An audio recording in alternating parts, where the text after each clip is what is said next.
Entonces el tema de hoy son las profecías de tiempo de Daniel 12 y en general la interpretación de las profecías apocalípticas. Es muy significativo porque nuestra iglesia, de hecho, nació a través de la interpretación de las profecías y sería muy triste que lo olvidáramos en el camino y siguiéramos algunas teorías e ideas que no tienen un fundamento bíblico. Así que es muy significativo para la Iglesia Adventista del Séptimo Día que continúe estudiando las profecías, pero basar nuestro conocimiento en la Biblia y en la guía del Espíritu Santo. Veamos un poquito de la historia de la interpretación. He presentado un tema similar en la división sudamericana y he recibido algunas preguntas. Así que he vuelto a trabajar sobre esta presentación con un poco más de información, tratando de responder esas preguntas que han surgido antes. Pero antes de ir a Daniel 12 y lo que está ocurriendo en nuestra iglesia, me gustaría brevemente contarles lo que está sucediendo en la interpretación de las profecías apocalípticas, porque hay diferentes escuelas. Una es el abordaje preterista. No voy a entrar en detalles porque hay muchas ideas diferentes que rodean este abordaje, pero la base es que los que lo apoyan creen que todas las profecías de Daniel son profecías literales y tenemos que tomarlas si se aplican o no, que no se aplican al principio de día año. Por ejemplo, las tardes y mañanas se refiere a tardes y mañanas, entonces hay que cortarlo a la mitad y entonces sería 1200. Y entonces Dios no estaría interviniendo en la historia y no creen que los profetas puedan recibir un mensaje de Dios que prediga el futuro. Entonces dicen todas las veces que habla el profeta se tiene que cumplir en sus propios días. Entonces dice, bueno, Daniel esperaba que estos eventos ocurrieran en los 1300 días, entonces los pospuso hacia más adelante. No sucedió, entonces lo volvió a posponer. Tampoco sucedió y finalmente lo movió hacia el final. Pero pueden ver que la ideología detrás de esto es que Dios está en algún lugar en el cielo, pero no tiene ningún interés y no interviene en nuestra historia, lo que es totalmente antibíblico. Así que no voy a pasar mucho tiempo sobre este abordaje, pero también hay otro abordaje que es el futurista. Y este abordaje, de hecho, en algunos círculos adventistas están tratando de ponerlo en nuestra iglesia y es un desafío y un problema y veremos por qué. El fundamento principal de este abordaje es que tampoco aplican y rechazan el abordaje de principio de año, dicen que es literal, y dice que todo se cumplirá al final de los tiempos, que vendrá un tiempo cuando alguien se levantará y será el anticristo, y entonces, a partir de ese momento, comienzan todos los periodos de tiempo y serán literales. Y luego tenemos otra escuela de interpretación, que es la historicista, que de hecho es el abordaje que nuestra iglesia ha estado usando desde el principio. Nuestros pioneros lo usaron, nosotros también, y debo decir que cuando vamos a la historia, algunos rabíes, estudiosos judíos desde el principio han utilizado este abordaje, incluso los reformadores, Martín Lutero y otros, han utilizado el abordaje historicista. Ahora, la mayoría de ellos se han apartado, los protestantes, de este abordaje y han ido tanto al preterista como al futurista en la forma de interpretar las profecías apocalípticas. Pero nosotros nos mantenemos en el abordaje historicista y creemos que es el más confiable.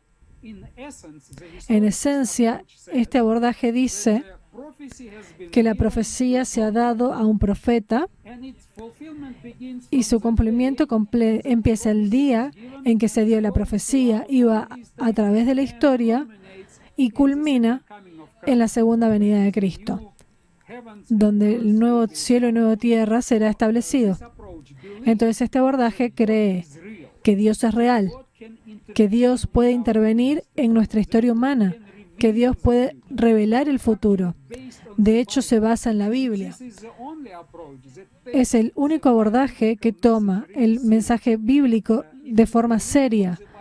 Si uno cree en lo que la Biblia dice, si uno cree que Dios es real, si uno cree que puede intervenir incluso hoy en nuestra historia, que Él guía la historia, entonces esta es la única forma para elegir.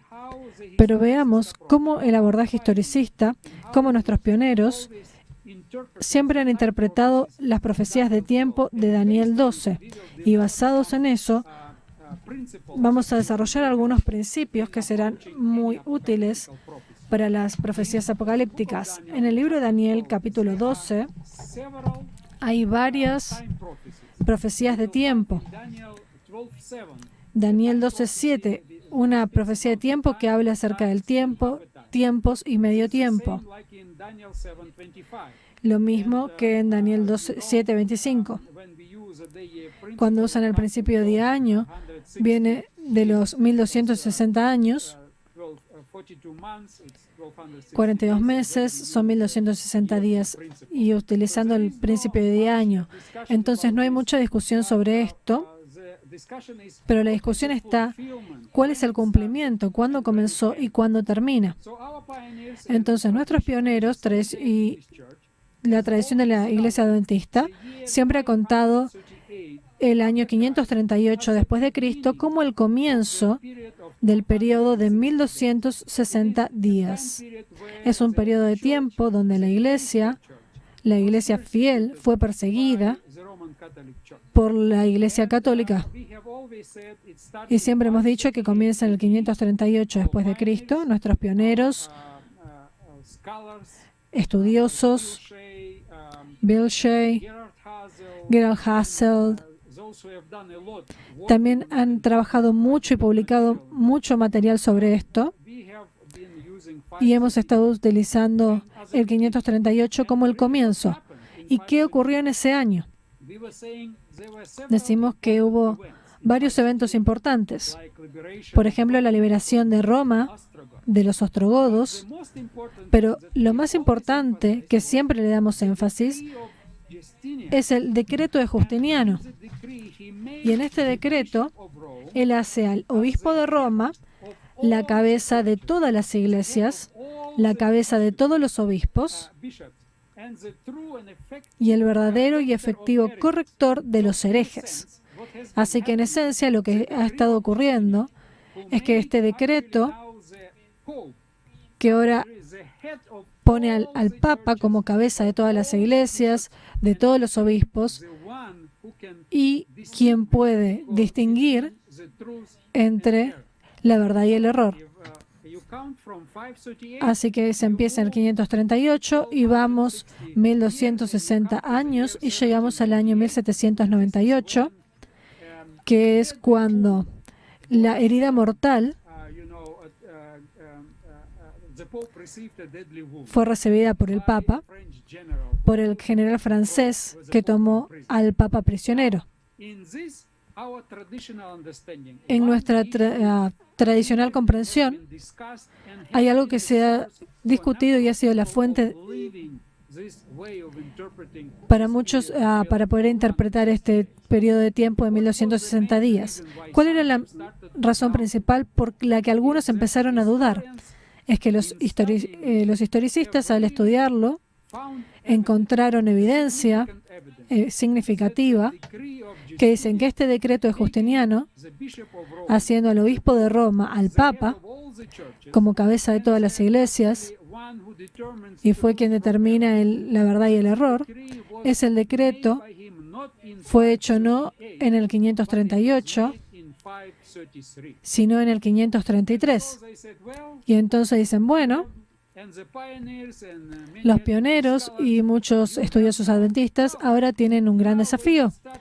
Cuando comienzan en el 533 no pueden hablar de 1798. Entonces abandonan directamente esta fecha y la manera de interpretar y empiezan a ver algún tipo de abordaje futurista diciendo, bueno, tenemos que esperar hasta que la ley dominical comience y entonces a partir de ahí vamos a empezar a contar 1260 días, 1290 días y así. Entonces, veamos lo que realmente ocurrió en el 533 y en el 538.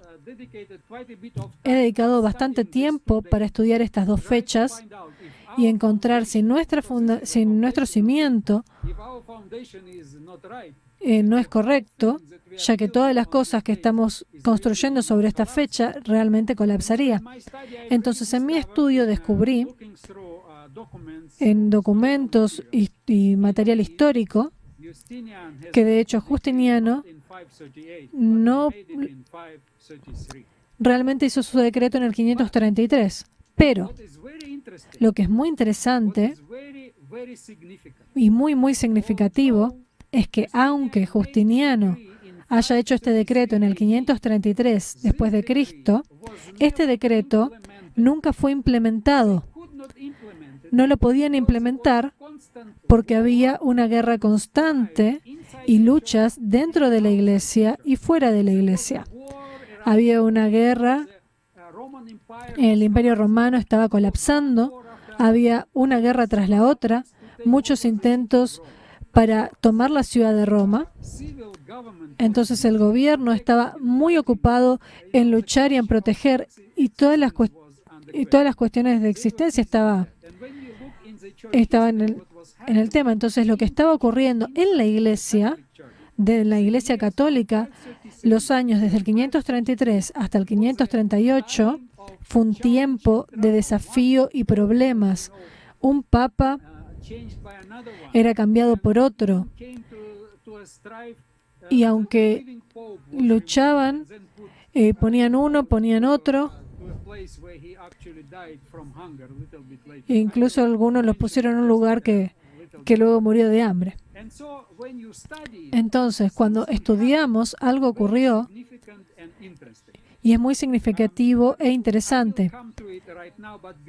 Pero antes de que vaya a esto, me gustaría decir que además, en el 538, no simplemente es un año significativo en conexión con el decreto de Justiniano, sino que en el 538, el 7 de mayo, ocurrió el tercer concilio de Orleans. Y este concilio fue presidido por el arzobispo de Lyon, Lup. Y en este concilio, que ocurrió en Francia, si bien no era un concilio mundial, fue muy significativo y tuvo influencia a través del mundo. Ellos prohibieron el trabajo en el campo durante los domingos y enfatizaron el domingo como un día no solamente de adoración, sino de completo descanso.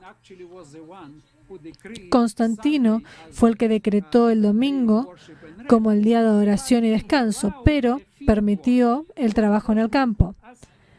Así que no era tan significativo como ahora. Ahora decidieron que era tan significativo que incluso el trabajo en el campo estaba prohibido. Y también trabajaron algún castigo sobre aquellos que no siguieran todos los decretos. Entonces, esto es una adición al decreto de Justiniano y muy significativo que ocurrió el 7 de mayo del 538. En otras palabras,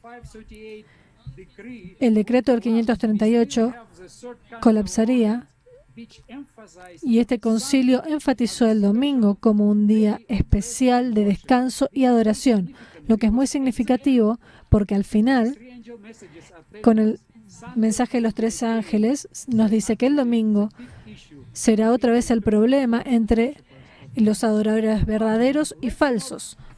Pero no pensemos que el 538 no tiene nada que ver con este decreto del 533.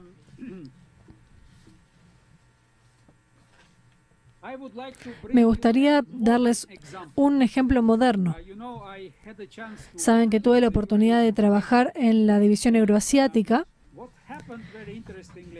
y lo que ocurrió es que trabajando en la división desde 2000 a 2010, algo ocurrió en el 2007 muy significativo. De pronto, el presidente de ese momento, en el 2007,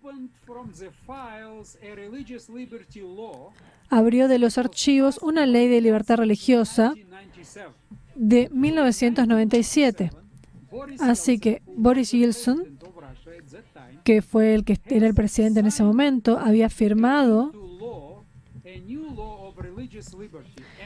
una ley de libertad religiosa sobre los problemas que había aquí. Y en esta ley había una provisión que todas las organizaciones religiosas centralizadas estaban prohibidas y no podían obrar y trabajar dentro de la Federación Rusa. Podían tener una representación, pero no podían funcionar como organizaciones religiosas, no podían involucrarse en actividades misioneras, no podían adorar, solamente podían estar como representativos sin tener ningún tipo de influencia en la población local. ¿Por qué se realizó? Se hizo debido a la guerra que Rusia estaba teniendo con la República Checa y los musulmanes, y entonces Yeltsin tenía miedo de que el Parlamento y demás dijeran que, bueno, los misioneros del mundo árabe estaban yendo e influenciando a la teología musulmana y llevarlos al extremismo. Entonces, para prohibirlo, decidieron pasar esta ley. Pero lo que es interesante es que nunca fue aplicada. Y esta división es una organización centralizada e internacional, porque todos los países eran parte de ella. Entonces, siempre obró hasta el 2007. Y entonces, en el 2007, Putin estaba de presidente y él comenzó a aplicar las leyes de este año y prohibió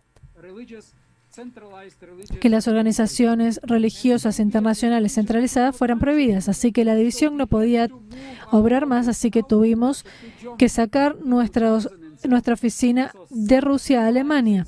Así que algo similar a esto ocurrió en el 533. En el 533, Justiniano pasó el decreto que haría al obispo de Roma la cabeza de todos los obispos, pero no fue implementada.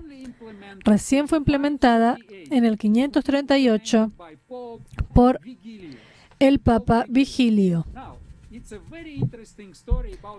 Ahora, hay una historia muy interesante acerca de él, porque él, de hecho, viene de una familia influyente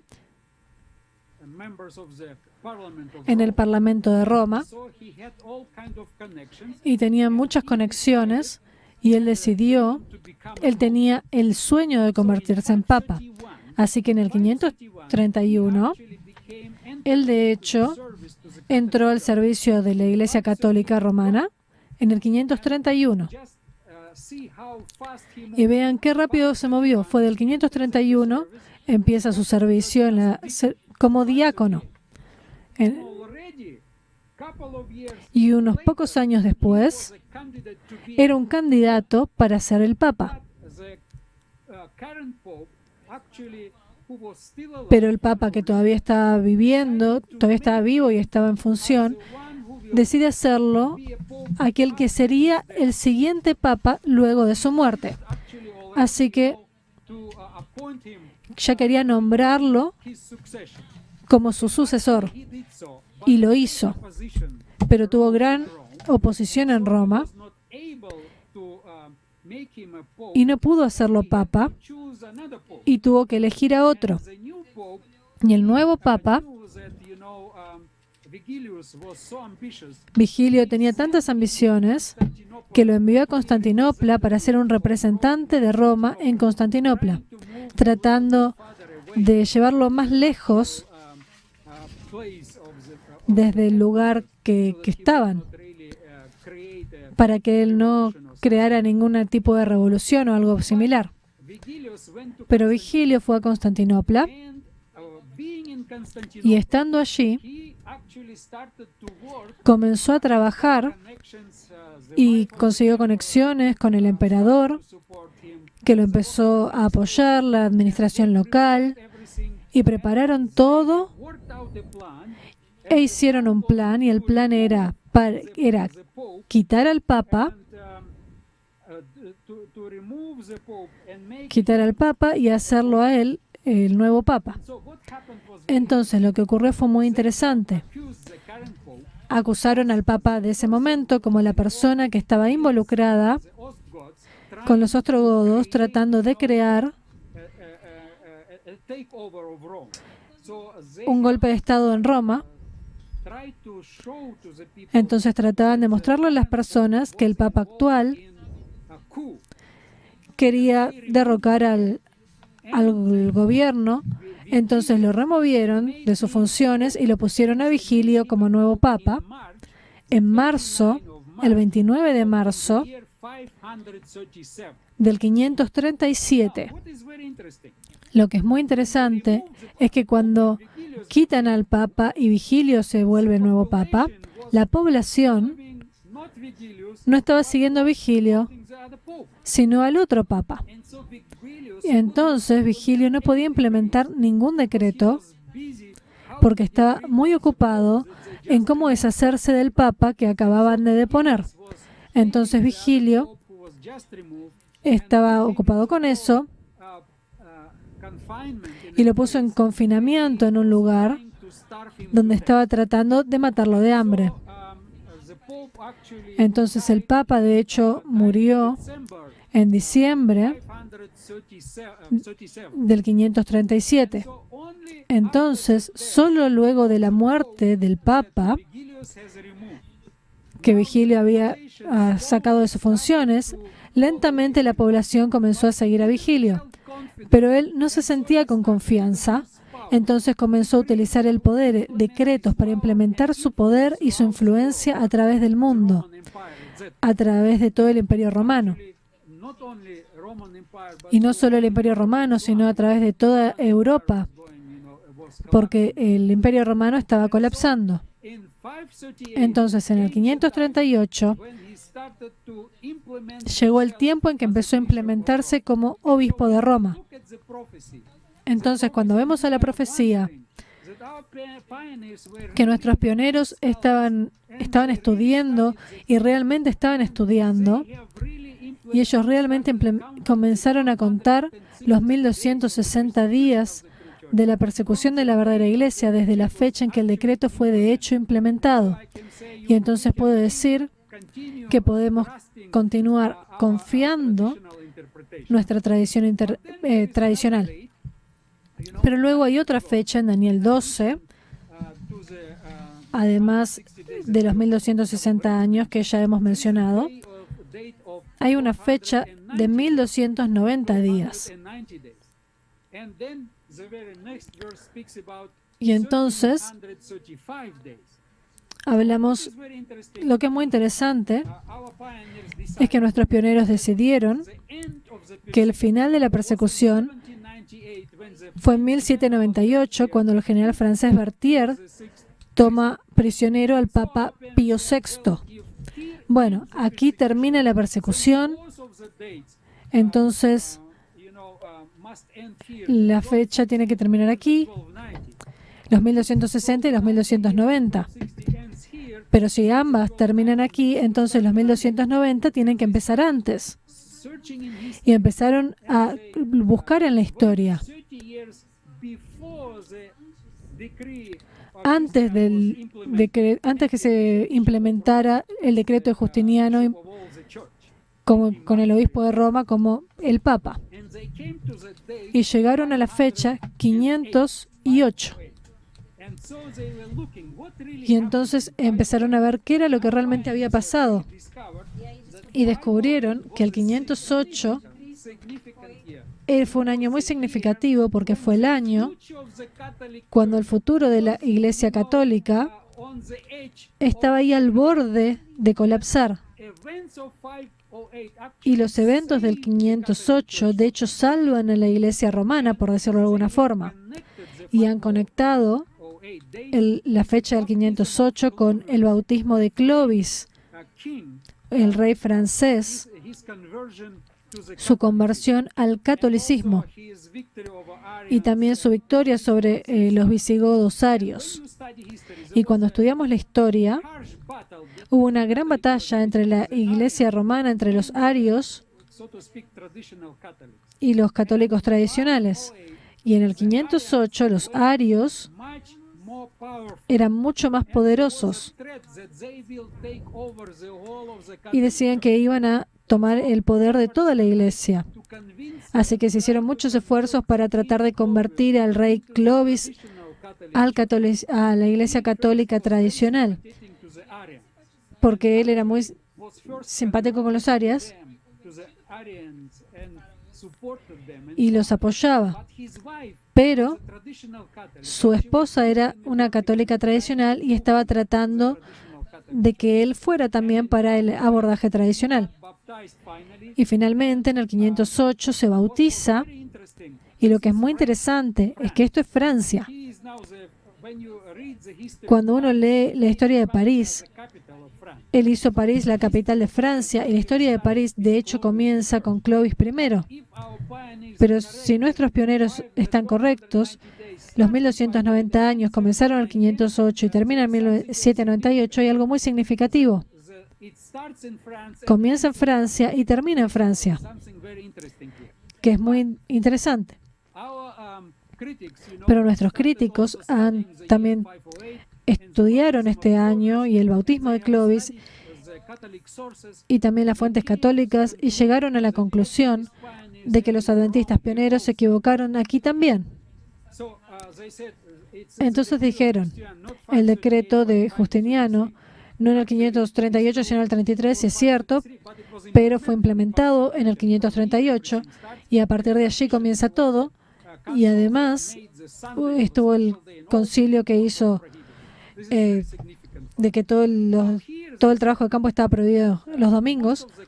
Y aquí dijeron, la mayor parte de la Iglesia Católica atesoraban a Clovis y entendían que él era el salvador de la Iglesia Católica y lo llamaban que era uno de los grandes hermanos de esta iglesia.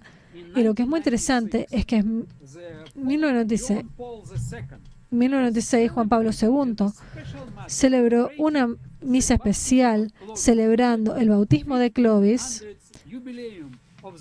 con el jubileo, y fue hecho en 1996, así que sí. Entonces llegamos, nuestros críticos dicen, bueno, ven, se están equivocando, nada ocurrió en el 508, simplemente una victoria sobre los arios, pero Clovis fue bautizado mucho antes, en el 496. Ahora, es muy interesante estudiar y profundizar en esto. Varios estudiosos no adventistas han estudiado esta fecha y llegaron a la conclusión de que el bautismo de Clovis fue en el 508 después de Cristo. Así que nos apoyan de fuera de la iglesia. ¿Y cuáles son los argumentos principales? Si quieren estudiar más, por favor lean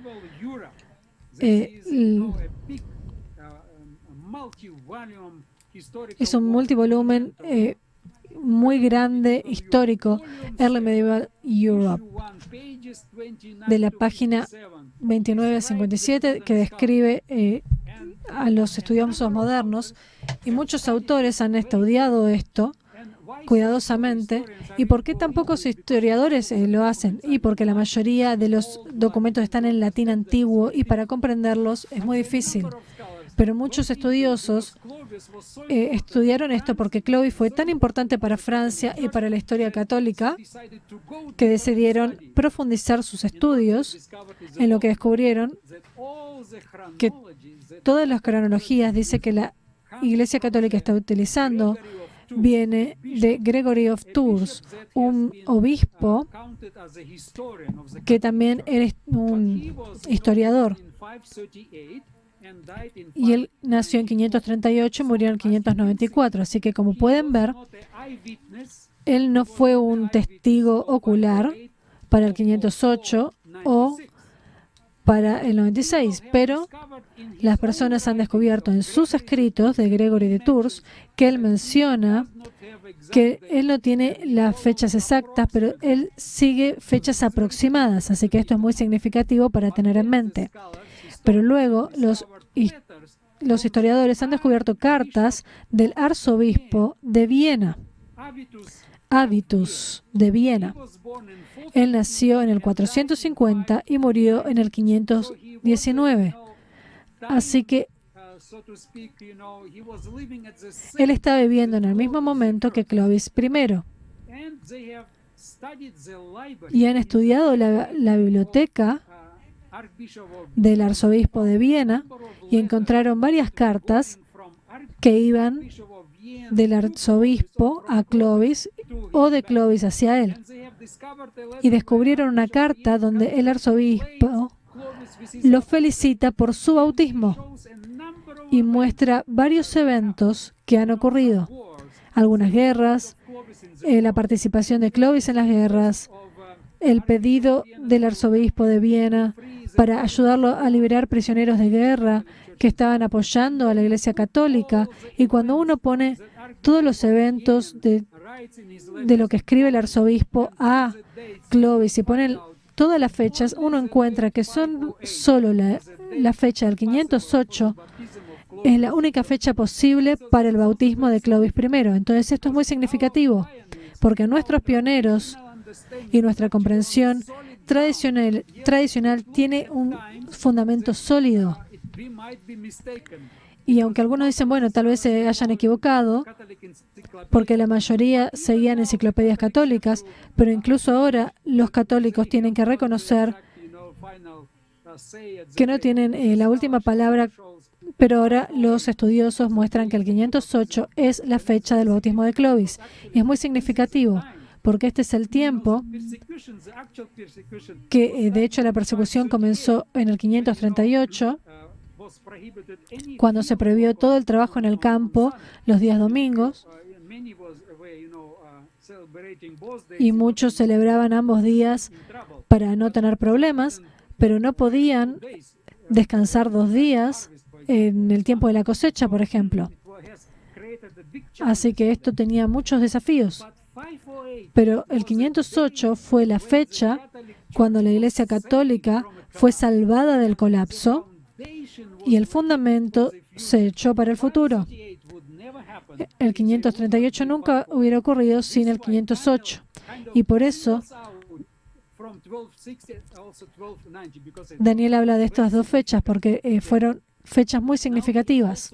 Ahora también tenemos los 1335. Y este abordaje que empezó en el 508 también, cuando empezamos del 508 y contamos 1335 días, llegamos a 1843. ¿Y qué ocurrió de significativo? En primer lugar, es el último año del periodo profético más largo.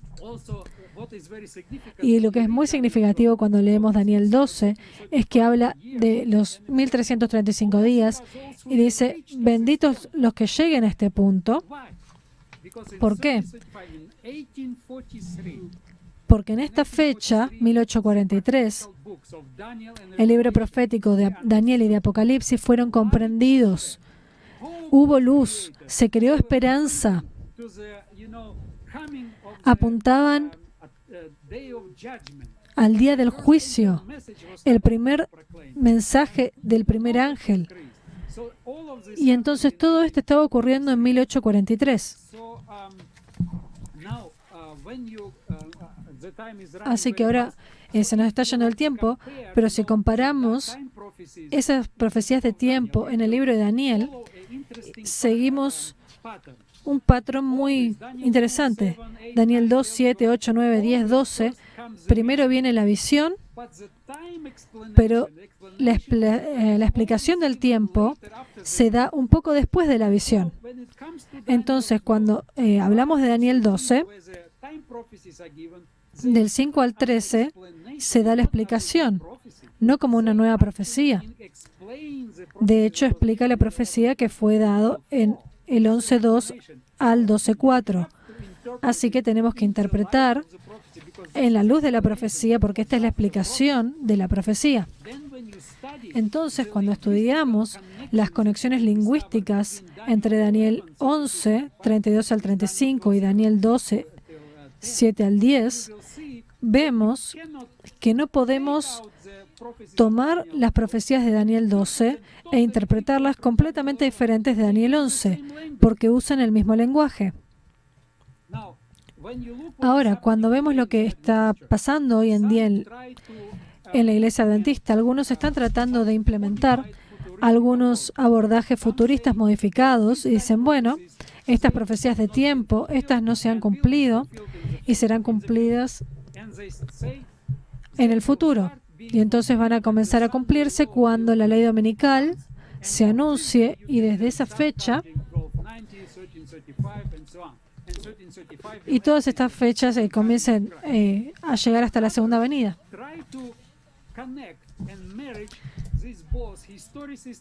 Así que están tratando de mezclar el abordaje futurista con el historicista. Entonces, en sí, ocurrió, pero se va a volver a cumplir, entonces hay un cumplimiento doble de las profecías apocalípticas. La pregunta clave aquí es cómo comprender la abominación desoladora, la abominación que causa desolación. Y entonces vamos a descubrir que esta frase se usa de formas diferentes, apenas diferentes, en 8.13, 9.27, 11.31 y 12.11. Las últimas dos son casi iguales. La 9.27 habla de las 70 semanas de destrucción del templo y de Jerusalén, y las últimas dos están conectadas explícitamente con el tamid, con el continuo, y describe la mediación de Cristo en el santuario celestial. Así que la ley dominical no la quita, así que no tiene sentido.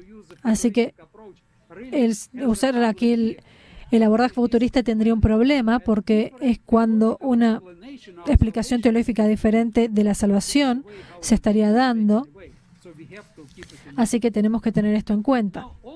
Ahora, también lo que es significativo es que varios adventistas que trataron de promover un abordaje futurista para las fechas de Daniel utilizaron una cita de Elena de White y dijeron, mira, Elena de White comprendía los 1335 días que todavía están en el futuro, y utilizaron esta cita que ella escribió al hermano O. Hewitt de Dead River, y en esta carta ella escribe sobre su conversación con el hermano. Dice, le dijimos de algunos de sus errores en el pasado, que los 1335 días habían concluido, y muchos de sus errores, a que trataron de interpretar esta cita diciendo que Elena White dice, le he dicho acerca de sus errores, y uno de sus errores fue que los 1335 días ya habían terminado. Pero no es así como ella pone esta oración, porque esta oración es una oración complicada, pero está guiada por el verbo le dijimos. Así que tenemos que repetir 3 veces esto. Le dijimos algunos de sus errores en el pasado. Le dijimos que los 1335 días habían concluido, y le dijimos de sus muchos errores. Entonces, si interpretamos correctamente la oración, ella le dice, porque Hewitt estaba promoviendo que los 1335 días estarían en el futuro, y Jaime White significativamente estaba abogando que estos días habían concluido, y Elena de White nunca lo corrigió. simplemente le dice al hermano Hewitt que los 1335 días ya habían concluido. Así que ella también comprendía que teníamos la interpretación correcta de esta situación. Ahora, para probar que hemos interpretado esta oración de Elena de White correctamente, vamos a Primeros Escritos, página 74, y Mensajes Selectos, tomo 1, página 220. Ella dice, el Señor me mostró que la cuestión de las fechas no ha sido una prueba desde 1844.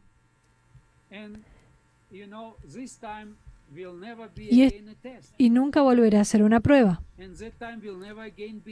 Y nunca volverá a ser una prueba. Entonces alguien puede decir, bueno,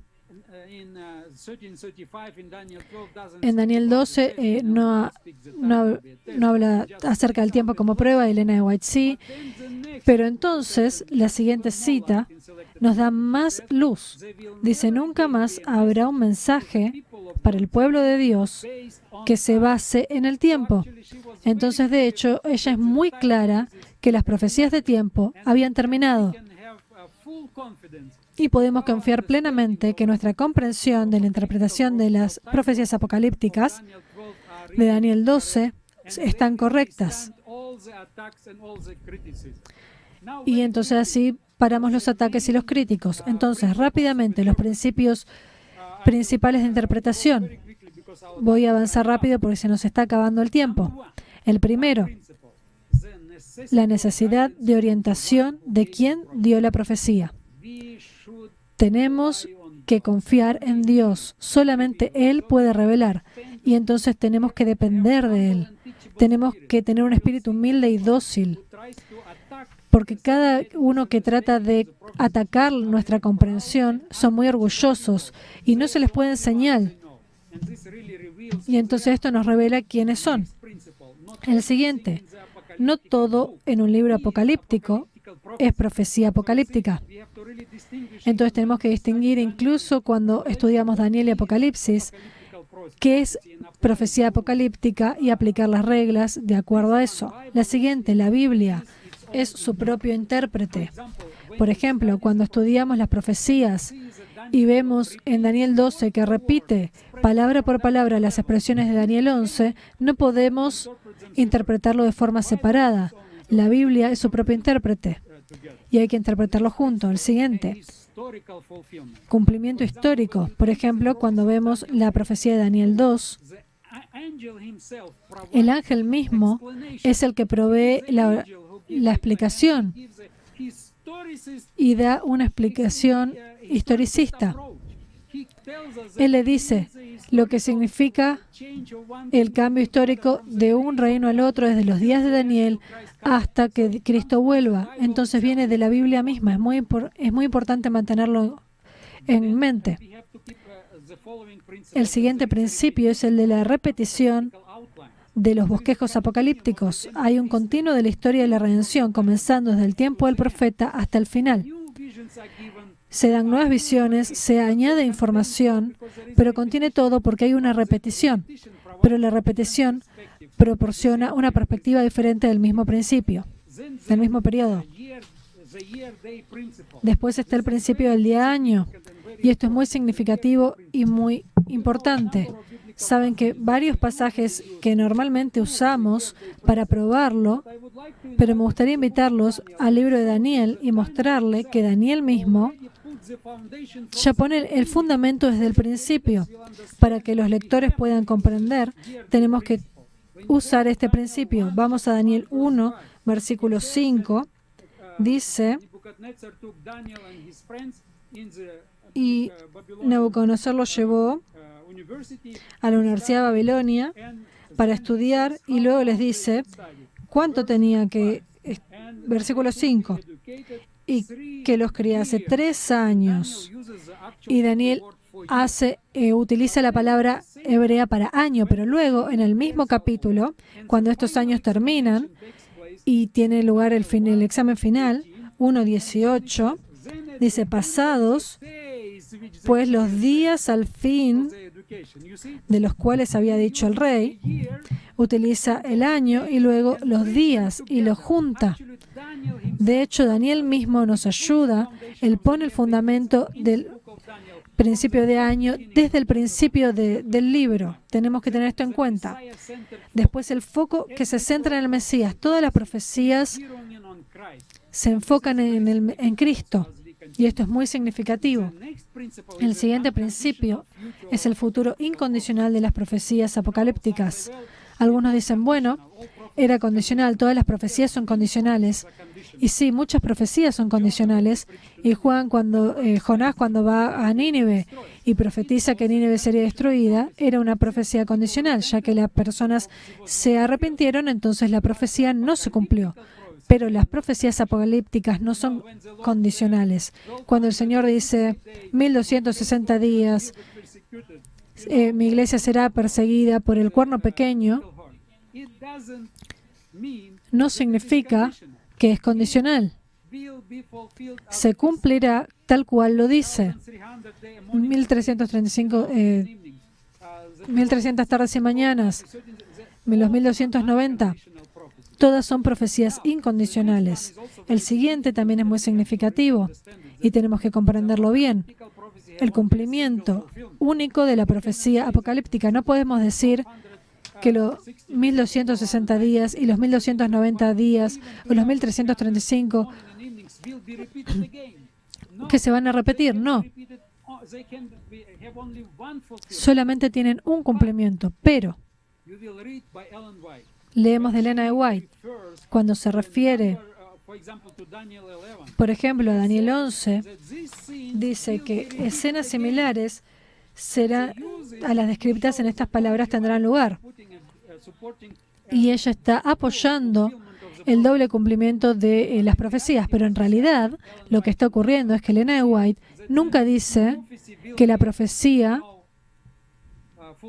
se cumplirá nuevamente. Dice que algunas de las escenas descriptas se repetirán. Entonces es importante que eventos puedan repetirse. Así como la iglesia fue perseguida por 1260 años y cuando la herida mortal sea curada, entonces nuevamente será perseguida, pero no será perseguida nuevamente por ese periodo de tiempo. Entonces los elementos de las profecías pueden tener un doble cumplimiento, como las profecías que Jesús dio sobre la destrucción de Jerusalén, que es un tipo de la destrucción del mundo. Pero la profecía de tiempo solamente tiene un cumplimiento, aunque algunos elementos puedan repetirse. Y me gustaría llevarlos hacia el final de la presentación y el argumento que nos ayuda a comprender que nuestra comprensión tradicional es correcta. Cuando vamos a la última palabra de Daniel, habla acerca, y tú, Daniel, espera hasta el final porque heredarás al fin de los días. Pero lo que es interesante es que la última palabra es la palabra días en plural.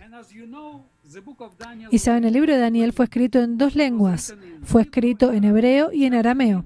Comienza en hebreo, después vuelve al arameo, después vuelve al hebreo. Pero la última palabra, Daniel crea una nueva. Comienza en hebreo y termina en arameo. ¿Por qué hace eso? Bueno, hay dos razones. Primera, ahora muestra que las dos padres, que ambas partes del libro van juntas, es un mensaje. Por eso, destruye el argumento de que, bueno, fue escrito por diferentes personas y después alguien lo juntó. Él muestra que comenzó en hebreo y lo último termina en arameo.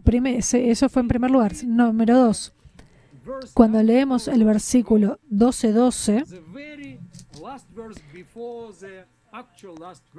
el anteúltimo versículo dice: bienaventurado el que espere y llegue a 1335 días. Y el último versículo dice: y tú irás hasta el fin y reposarás y te levantarás para recibir tu heredad al fin de los días.